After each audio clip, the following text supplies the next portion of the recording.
Hello, Haiku here for more common set review for Wilds of Eldraine. Moving on to the green section. So, the first card, Beanstalk Worm, unfortunately not really playable. It's a 5 mana, 5/4 creature with reach that also has an adventure. So the 5/4 part is not very efficiently statted, and unfortunately the adventure is not very good. The ability to play additional land, but it doesn't cantrip. It holds it really back from competing with Explorer and those types of cards. So unfortunately not quite good enough. Bestial Bloodline, a 2 mana aura that gives a creature +2/+2. So this is a pretty efficient bonus. I just want to point out, auras are very tough to play in constructed because they are such a liability and open you up to 2-for-1s. But 2 mana to deal to give the creature +2/+2 is a pretty big bonus. And then it also has the ability to bring it back from the graveyard for 5 mana, graveyard to hand. So it's a big upfront bonus. This card is very similar to another card. It's the same mana cost, but it gave +1/+1 and trample, and it had the same return from the graveyard ability. That one was seen play in self-mill decks. I liked it in that one. This one I think goes into a slightly different deck. A deck that's more interested in the +2/+2 rather than just giving a creature trample. And then it has the incidental effect that you can return it from the graveyard. So, this is a pretty big stat bonus for the aura decks. So like the green-white aura decks probably would like this card. Obviously, the best card is Ethereal Armor, but this is a pretty excellent consideration for those decks. And then it also can go into just like ward/hexproof based decks that are just kind of like looking to beat down. And this is a pretty efficiently statted aura that can kind of return from the graveyard and not cost it lessens the impact of the blowout of the opponent removing your creature that you've placed an aura on. So yeah. So pretty efficient stats for such a card. So consideration, I would say it's probably not quite there, but it's very close to being there. That I could see someone making a deck that really utilizes it. Brave the Wilds. It's a what is it called? Lay of the Land effect, where you search your library for a basic land card and put it into your hand, and then also has a bonus if you bargain, you can make one of your lands a 3/3 forever. I don't think this is playable. We do have the bridge lands that are indestructible, but the answers that you would need for that, or the sideboard cards that you would play against a 3/3 indestructible creature, are already pretty widely played. We just got Cast into the Fire in red that exiles an enchantment, so it deals with the indestructible creature. We have Balance in blue. We have white has also exile artifacts, and green also has multiple exile artifact cards, and black has edict effects that can deal with it. It has -3 effects that can deal with it. So just like, and all of those cards aren't like niche cards. All of those cards are played anyways. So to make a Zendikon-esque deck is just not viable, because all of those cards that would answer this card aren't like some niche card that you would never see. You see those cards in the main deck of stuff. So to build your deck around creating a 3/3 indestructible is just not a viable option. Commune with Nature. This is a reprint. It's not really that good of a card. Obviously, if you're really trying to, you have a creature focused combo deck, digging 5 for the parts of your combo is kind of relevant. It's just held back because it doesn't dump the stuff into your yard. It just goes to the bottom of your library. So it really has to just be a creature focused combo deck, and there's not any of those. So not playable. Crystal Glare Fox is a 3 mana sorcery fight spell. Not good enough. Now, Ferocious Werefox, on the other hand, is a 4 mana, 4/3 trample. Already pretty good stat lines. Not quite there for constructed, but pretty good stat lines. And then we add on the adventure part.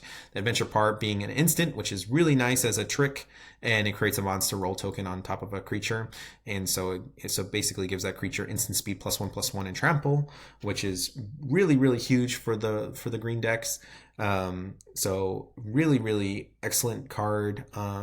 It's going to be solid in Explorer for any deck playing green aggro. A green based aggro. It doesn't have to be mono green even. This is going to be a really nice trick to have in constructed, and then just a solid front end creature as well. And what's really nice is this is a trick that leaves its bonus on the creature, so then you can use the roll token to bargain out other stuff or whatever, but also it just is a permanent buff to whatever creature you gave this to previously. So it helps you win in a combat, it helps save your creature, and then you get a pretty reasonably statted creature as well. So very good package. Again, you probably want to play it in a more aggressive deck. But you could play it in mono green or in green splash other colors very easily. So very strong, very interesting card. So I would equate this to the Bannerhide Crushhawk. But Bannerhide Crushhawk, if you use the ability, the reinforce ability to give +2 two +1/+1 counters to a creature, then you don't get the actual Crushhawk to cast a Crushhawk. And this card you do get a cast itself. So very strong. It's a consideration in the Historic Pauper. In Explorer Pauper, it has really no competition. So it's a very solid option in green decks. Moving on to Hamlet Glutton, it's a 7 mana, although that is with a discount possible. 6/6. So the discount makes it into a 5 mana 6/6, which is pretty good. Discount is if you have to bargain it, basically. And it has trample, and when it ETBs, you gain 3 life. So at 5 mana, this is pretty solid. A 5 mana 6/6 trample that gains you 3 life. That is not quite good enough. The only time so even when it's kicked, basically, it's not quite good enough. The only time that this card would really be attractive is if you are actively looking for things that allow you to sack. So in the past, green has not had a lot of that effect. So this being a pretty good card that gives you that effect is reasonable. But most of the time, those green decks that are trying to sacrifice permanents are also in black. And black has plenty of ways, Deadly Dispute being the best one, to sacrifice its own permanents. So you don't really need to play a mediocre 5-drop to get your sacrifice triggers going. So unfortunately, this is not quite there. It's almost there. It has what you want, which big stat line with trample, and then also helps stabilize you a little bit by gaining a little bit of life. Almost there. But I think in Explorer and Historic Pauper, there's enough stronger options, and the format is fast enough that you don't want to play with this card. Hollow Scavenger, a 3 mana 3/2 with a adventure.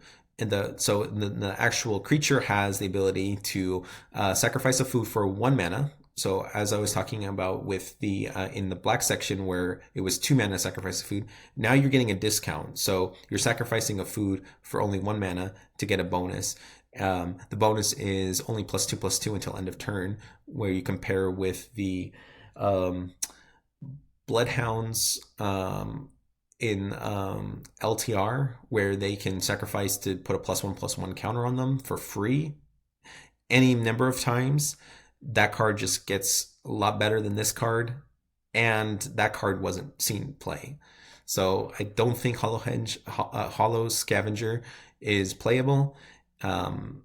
It's just so close between those two cards But this one's held back that it's worse than the purebloods and or whatever houndbloods, bloodhounds. But it's yeah, bloodhounds. That's what the card was. But this one is worse, and that other card wasn't even seen play. Leaping ambush. Target creature gets yeah, it's just a trick that's not relevant. We have much better options. Red Tooth Genealogist, 3 mana, 2/3 that creates a Royal Road token. The big issue with this card is this this one word to another target creature you control. If it could attach to itself, this would be a very, very good card. The fact that it can't attach to itself really holds it back, but it still can see play in a green-white aura deck that is more based with the ward effect to protect its creatures rather than put the auras on hexproof creatures.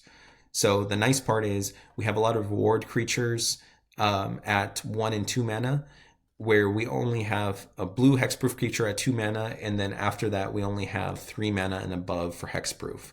So the green-white deck that's more using ward cards to protect its creatures would really love this card. And again, it gives an enchantment that counts for your ethereal armor account. So this is a strong card just in that archetype. So it's like specifically the aura based deck, but not the hexproof aura based deck. It's only the ward based aura deck.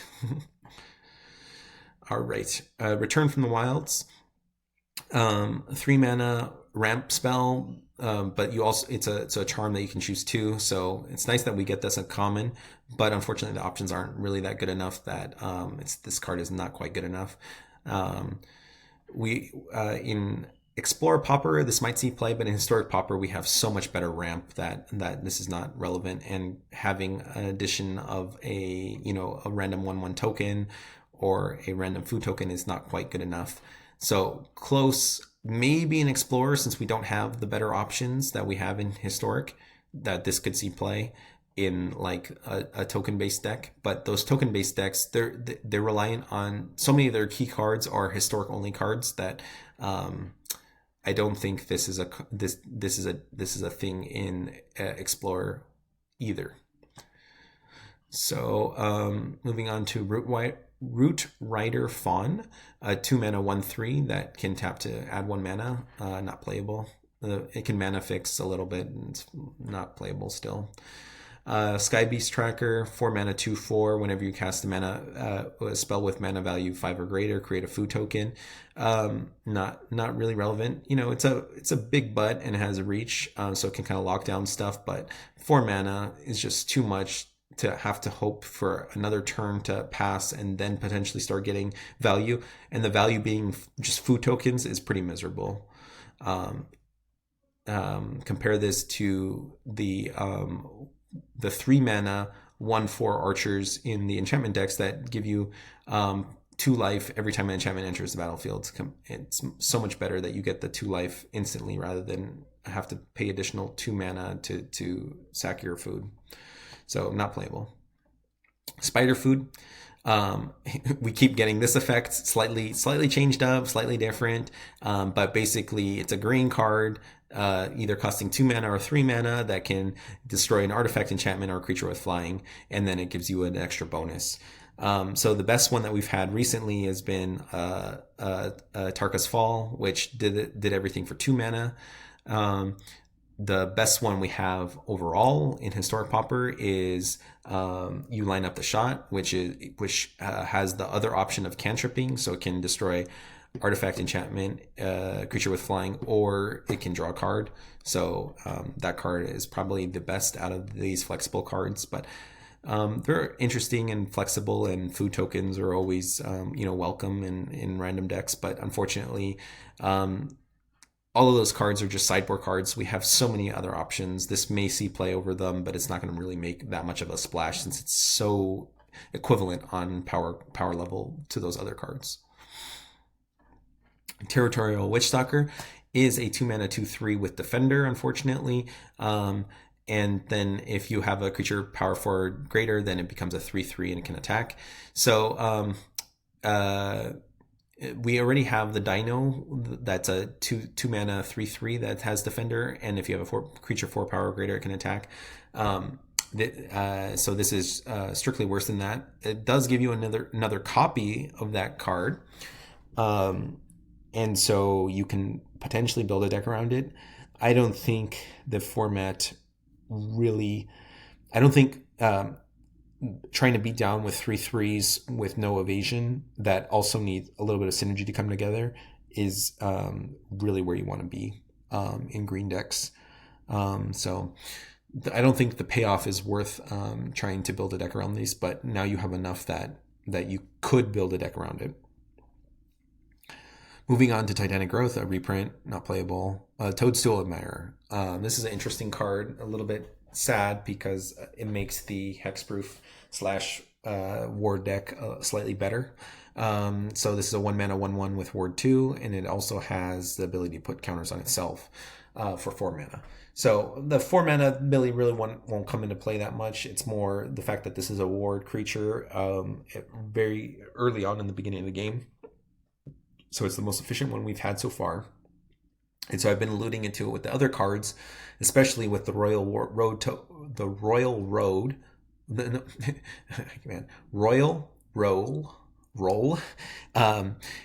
the giving ward. So now you can have a deck with, again, based on Ethereal Armor. Ethereal Armor makes this whole deck go. But basically you can put you can load up these ward creatures with a bunch of auras and enchantments and hope the ward is enough to prevent the blowout, right? And what's nice is the ward creatures are all cost less than the hexproof creatures, so you get a lot quicker your creatures quicker, so they get under counter magic and they start the beatdown quicker. Which puts the clock on the opponent trying to save up mana to pay for the ward cost, not viable. And then those decks also play Karamiche's Blessing and other protection spells that will also protect the creature later in the game. So early in the game, they can rely on their native ward abilities, and then later in game, you can hold up mana to protect them. Because early in the game, you're going to be deploying your auras on top of them, so you're not going to have really manas to spare to hold up mana the whole time. But so relying on ward early on, and then later on your actual hexproof instance, like Snakeskin Veil and Karamiche's Blessing, to negate the opponent's removal even after they've paid for the ward costs. So very, very strong. So that deck gets better and better. Unfortunately, that deck obviously is based on ward, making your creatures difficult to interact with, and so it's a little bit uninteractive. And so that's a little bit of a downside of that deck being viable, but it's not too bad, and it's a kind of interesting angle that green and white decks can take, and green and white really do need help in this form, in this meta currently. They're not being seen in wide numbers as a color pair. Troublemaker, oof. So very, very, very strong card in Historic Pauper, and then even Explorer Pauper, it's becoming more and more relevant as well. So pretty reasonable body. It's a bear. It's a 2/2 for 2. And then the bargain ability to exile. So exile is a pretty relevant, and I'll just talk about it right now because we have the bridges. So being able to exile the indestructible land is nice compared to destroy, and it can hit artifacts or enchantments. Again, very, very creature or not creature types, card type that are seeing a lot of play in both. Explorer less so, but a lot of Historic is now playing with enchantments and artifacts, and so a card that you could potentially main deck, this card is very, very strong. Now, we had a very similar card in Masked Vandal, which is a 2 mana 1/3, but on ETB it exiles artifact or enchantment as long as you can exile a creature from your graveyard. That card got a lot better with the land cyclers from LTR. because now you always had a creature to exile in your graveyard. This card having to bargain to get its ability is actually going to be a little bit harder to turn on. But in the deck built around this will be better than Masked Vandal, and Masked Vandal is already kind of seeing more and more play. So, and then so it's a shout out to how Masked Vandal is now being a much better card now in Historic Pauper. So both of those are considerations, and both of them are in green. So in green, post sideboard games, they can play up to 8 creatures that exile artifacts and enchantments, so they can really shut down decks that are really reliant on those 2 card types. All right, the last green card, we have Verdant Outrider. Verdant Outrider is a 3 mana 4/2. It can't be blocked, so it can give itself a little bit of evasion.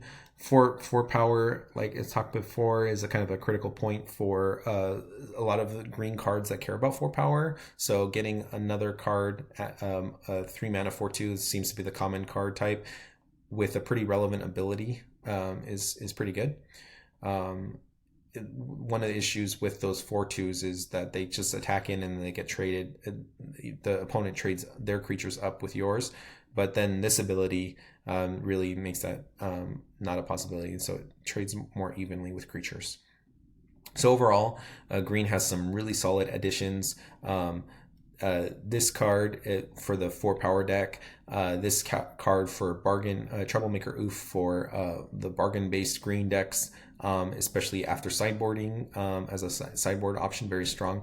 Toadstool Admirer going to be enabling the more aura decks to happen and be stronger. Another bonus to the aura decks. And I think that there was and then this was just a true beat down green card, very strong and flexible. I think that covers kind of the big green cards that Wilds of Eldraine bring. Let me move on to the artifacts. We'll just continue this video. So Candy Trail, super strong card. Very, very interesting design. It's a 1 mana artifact that's a food clue, and when it enters the battlefield, you scry 2, and then you can sacrifice it. You can pay 2, tap it, sacrifice it. You gain 3 life, and you draw the card. So I was afraid when they designed this that they were going to make it choose between gaining 3 life and drawing a card, and then it wouldn't be playable. But the fact that you get both really, really makes this card very, very nice. So it's basically 3 mana total to cantrip and gain 3 life and scry 2. So that's a pretty strong card, and it's a colorless card. So it gives a lot of it's a very nice life gain effect in decks that were struggling finding life gain. So for me, that was in Explorer. I had a Terror deck, a red-blue deck that really didn't have a lot of good options for life gain. This is going to go into that and help out. There's also Poison Control, which also struggles with life gain. You know, they're playing the what do you call it? The lessons package to try to gain some life. This is just so much better. You know, scrying 2, cantrip, and gain 3. Is just really, really solid. The other nice part is you can break it up, the mana cost, and the front half being the cheaper cost is I think really going to be nice, because a lot of games, especially I'm thinking of like the Poison Control deck, I have like 1 extra mana because a lot of the poison cards are at 2 mana, and so you end up having like at 2 mana you have a 2 mana play. On turn 3 you have a 2 mana play again, and then on turn 4 you have a 2 mana plays. So you always have like even numbers, but if you have odd amounts of mana, you're not really using it very well unless you have a tap land to play that turn. But the Candy Trail can kind of fit in and be that extra mana. And so you can play it on a turn when you have extra mana, and then crack it later on. In the meantime, it's scrying for you and fixing your next draws. Extremely strong card, very interesting, gives a tool to a lot of different decks. The other part is it's a pretty reasonable bounce target too. Obviously, the premier artifact to bounce is experimental synthesizer, but not a lot of decks can play with synthesizer, and this is a pretty interesting option there. It's like Witching Well, but colorless, and it gains you life. So Witching Well is already seeing play, and so this card is really really good, and we'll see a lot of play in main decks. I think this is perfectly main deckable, and then especially in sideboard games, I think a lot of decks will be going up to 4 of these as for access to 12 points of life gain. So yeah, reprint, and a not playable card. So that finishes up the colorless, and then the lands. We got 2 reprints. Crystal Gallo is kind of nice, but yeah, we don't have combo decks that are so reliant that scrying 1 is such a big deal, where our mana is terrible, and so having to pay 1 for all your additional spells is just terrible. So unfortunately, Crystal Gallo doesn't have a niche yet, but once we get more kind of relevant like combo decks and stuff, the scry will matter. All right, so that finishes up the whole set overall. Again, I want to emphasize, I think this is a very, very strong set, especially because it's a standard set. This ended up having more relevant cards than like Lord of the Rings did, and Lord of the Rings was a direct, to Eternal formats, so it bypassed standard.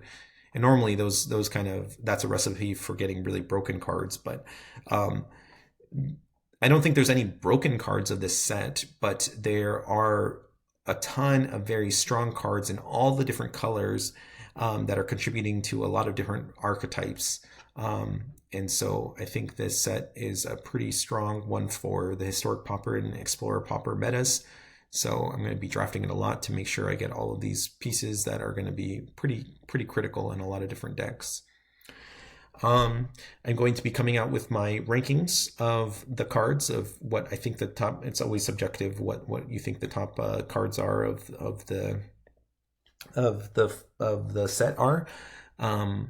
But yeah, if you think I've missed any cards, please comment down below, or you can watch that video and comment in that video as well of what your rankings would be.